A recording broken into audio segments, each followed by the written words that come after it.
Yun. Grabe.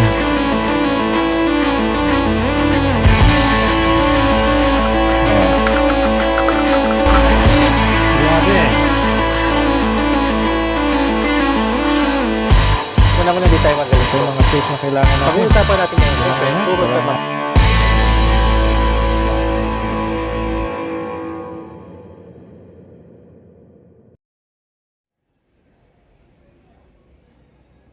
Welcome guys sa isa namang episode ng Noah's Garage. So makikita nyo sa aking harapan ang engine bay ng Montero Sports. Kung napanood nyo yung aking previous episodes, nilinis natin yung EGR at yung throttle body na part ng air intake system ng mga sasakyan. At sa episode na ito yung part 3, ipapakita ko naman sa inyo kung paano linisin itong intake manifold. Yan, ito ang intake manifold ng Montero Sports. Yan. Kaya kung makikita ninyo, marami tayong tatanggalin. Kasama na yung sensor na to, mga hose na ito. Pero basically, tatanggalin lang natin yung mga main bolts niya at itataas yung mga wire. Yung mga nakaharang na mga wire dyan, nakaharang na mga tubo. Yan yung tatanggalin natin. Kagaya ng nasabi ko doon sa previous videos ko, ang pagtanggal sa intake manifold ay medyo challenging, no guys? Hindi katulad ng EGR at ng throttle body na medyo madaling tanggalin, ano, kasi nasa bungad lang siya. Itong intake manifold, although nasa bungad siya, may mga tornilyo dito, mga nuts, na medyo mahirap tanggalin kasi nasa tight spaces siya. Kaya yun yung medyo challenging. At isa pa, kung makikita nyo, itong engine bay ko, yung mga tubo tsaka yung mga wires nasa taas ng engine, nasa way nung intake manifold. So ang kailangan dito ay kailangan itaas yung mga wires na yan, yung mga tubo na yan, para pag natanggal natin yung mga bolts dun sa intake manifold, matatanggal natin siya. Yan yung extra challenge dito sa pagtanggal ng intake manifold ng Montero Sport. Syempre, iba-iba ang intake manifold ng mga engine, baka yung sa inyo mas madali o baka sa inyo mas mahirap. Pero basically, pare-parehas lang tayo ng setup kung paano tanggalin ang intake manifold. Kaya bago kayo magbaklas o magtanggal ng anumang wire o nuts, kailangan picturean nyo muna, no? Picturean nyo lahat ng angulo para malimutan nyo man, meron kayong picture na babalikan. Lalo na yung mga wires na tatanggalin ninyo, yung mga sensors. Yan, kailangan na alam ninyo kung saan nyo tinanggal, alam nyo rin kung saan nyo ibabalik.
Okay, tanggalin na natin itong mga bolts na nakakabit dito sa mga dipstick, ano? Kasi yung mga bolts na yan ay nakakabit din dun sa mga wires na nakaharang naman sa intake manifold. So lahat ng bolts na yan tanggalin natin.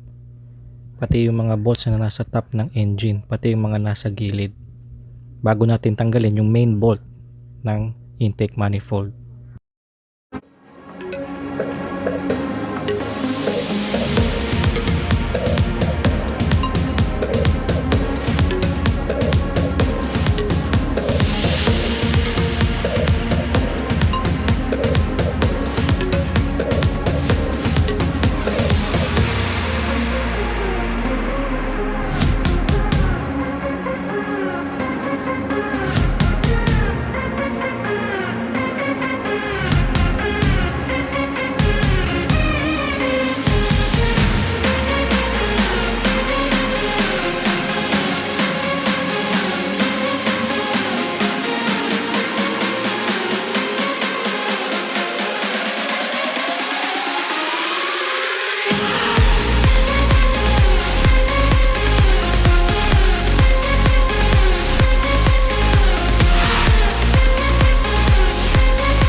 Ipapakita ko muna sa inyo guys yung mga bolts na tanggal ko so far.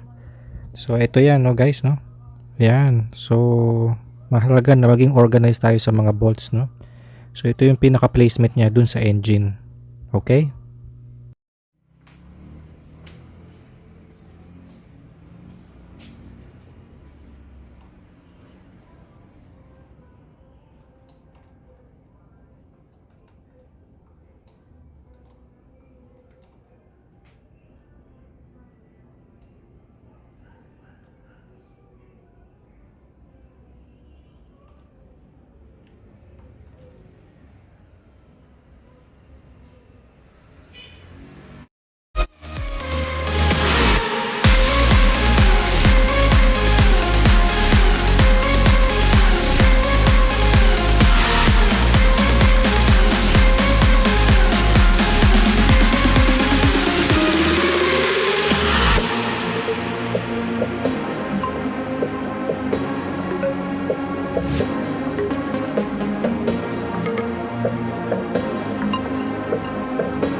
Ay, natanggal din sa wakas.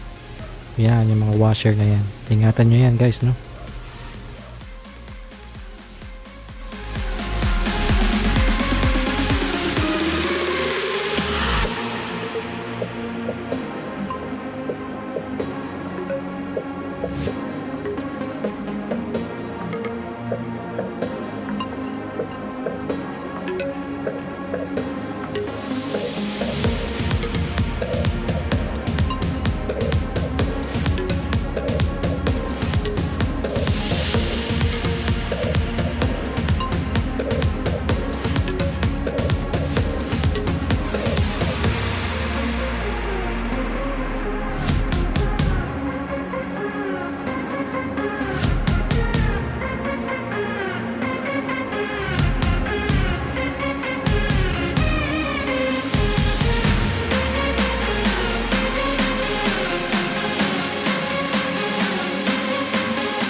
Okay, so tinupi ko na tong throttle body pipe para meron tayong magamit na bungee cord para dun sa mga wires, ano.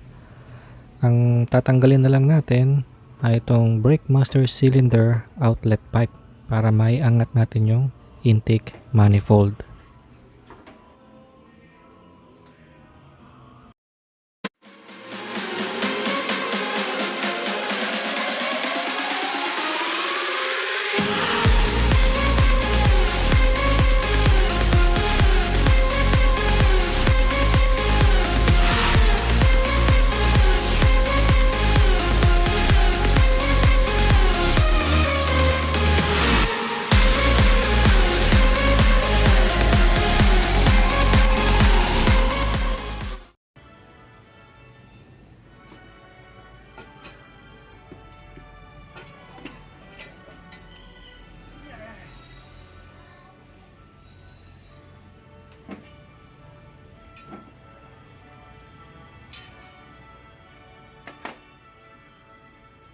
Oh.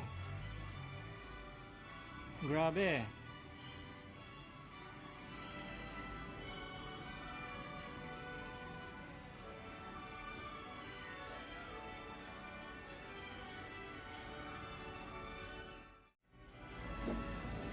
Okay, pakita ko lang sa inyo ang trabaho natin.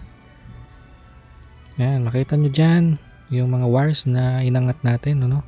Diyan yung mga sensors, yan. May mga marka lahat yan. Inangat lang natin yan, wala tayong binago dyan. So, makita nyo yung brake master cylinder pipe. Tinanggal natin kanina. Yan, kailangan natin tanggalin yan para may angat natin yung intake manifold. Tapos ito yung dalawang nuts na napakahirap tanggalin nasa dulo. Tama, makita nyo yung space dyan, napakaliit. Liit ng space, kaya napakahirap tanggalin ng nut. At meron ding 3 bolt dito sa likod, ano.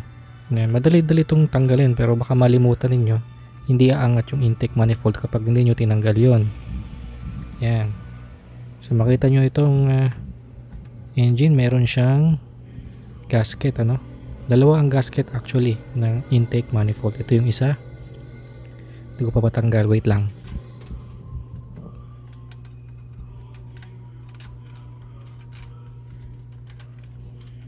Mahirap kasi hawak ko yung isang kamay ko, camera eh. Iyon. Yan. So, pwede pa naman to gamitin, ano? Kaya mag-alala. Reusable naman yan.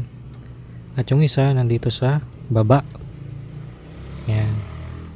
So makita nyo yung aking intake manifold kanina, hindi naman masyadong madumi, ano, kasi mababa lang ang mileage nun eh. Yung iba talagang sobrang dumi ng intake manifold. Grabe yung carbon deposit. So tara, linisin na natin to. Kagaya ng paglilinis natin sa EGR, gagamit tayo ng diesel. So, lalagyan natin lahat ng butas na yan ng diesel. Tapos, hayaan natin lumambot yung mga carbon deposits ng mga 10 minutes. Yan. Hayaan natin naka-soak siya sa diesel para lumambot yung carbon deposits. After that, gagamitan natin siya ng carb cleaner para matanggal yung carbon deposits. Tapos nun patutuyuin na natin siya at ibabalik na natin siya sa engine. Ganun lang kasimple. Yan. Pero challenging din ang paglilinis nito. Hindi madaling matanggal yung carbon deposits. Tsaka dapat wala kayong arte sa katawan dahil talagang mamamansyahan yung mga kamay.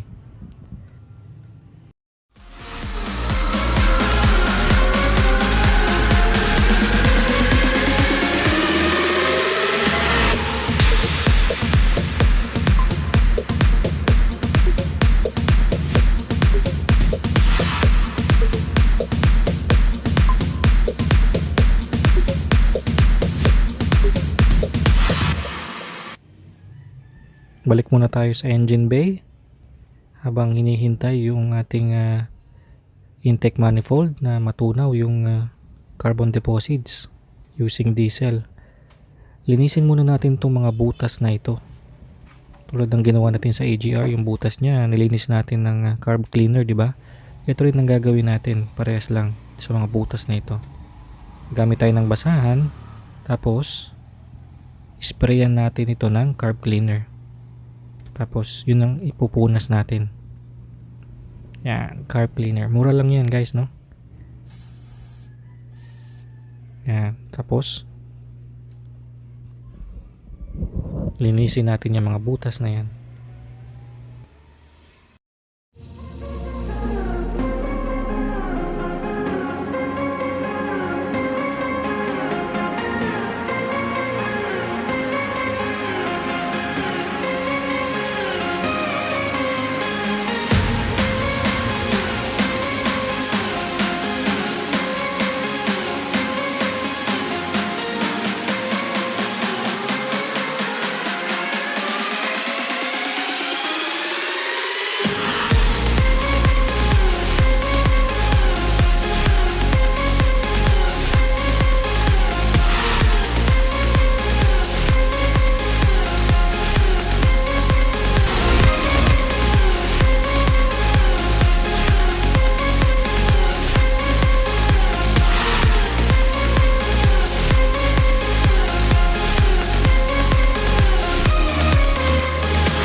Alright, tapos na nating linisin ang intake manifold. Tuyo na siya. Ito siya, oh. Malinis na. Kita nyo, nawala yung carbon deposits. Ayan. So, anong gagawin natin ngayon? Siyempre, ibabalik na natin sa engine. So, unahin natin ang intake manifold na ibalik. Susunod yung ating throttle body. At panghuli, yung EGR. So, huwag natin kakalimutan yung mga gaskets. Kung saan natin kinuha, doon din natin ibabalik. Okay?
Alright, tapos na natin ibalik lahat-lahat. Moment of truth, start na natin ang makina.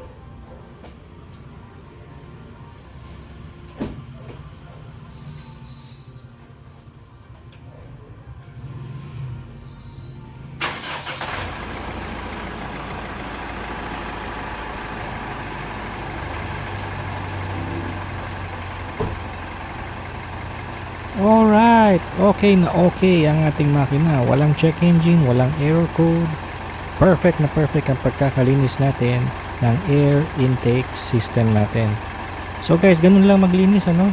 Hindi naman ito komplikado. Mahirap syempre, medyo mahirapan kayo magbaklas kung hindi naman talaga kayo mekaniko tulad ko. Medyo challenging yung pagbabaklas ng mga nuts kasi yung iba tight spaces talaga. Pero mag-enjoy kayo sa paglilinis ng inyong air intake system. So kahit ano man ang model ng inyong sasakyan, pare-parehas lang yan ng pagtanggal. Yung throttle body, yung EGR, yung intake manifold, pare-parehas lang yan. Okay? Kaya gusto ko rin na sana i-shout out si Brother Leo Isip na nagbigay sa akin ng mga tip kung paano linisin ang air intake system. So ibibigay ko sa description yung link ng kanyang FB handle para makontak ninyo siya kung gusto niyo magpa-service sa kanya. Expert siya sa Montero Sports at iba pang mga diesel cars. At siya ay nakabase sa Pampanga. Okay? So kung gusto niyo mapanood yung mga previous videos ko, yung EGR cleaning, yung throttle body cleaning, yung turbo intercooler cleaning, lilink ko rin yun sa description para mapanood niyo yung full episodes nito, no? Yung 3 episodes ng video series na ito. So sana nakatulong sa inyo ang video nito, guys, no? Kung nakita nyo na helpful ito sa inyo, naging informative ito sa inyo, pakisuyo na paki-like naman ang video na ito at consider subscribing na rin sa aking channel para ma-notify kayo. I-click din yung bell icon na yan sa inyong screen para lagi kayong updated sa mga new videos ko. So maraming salamat, sa uulitin.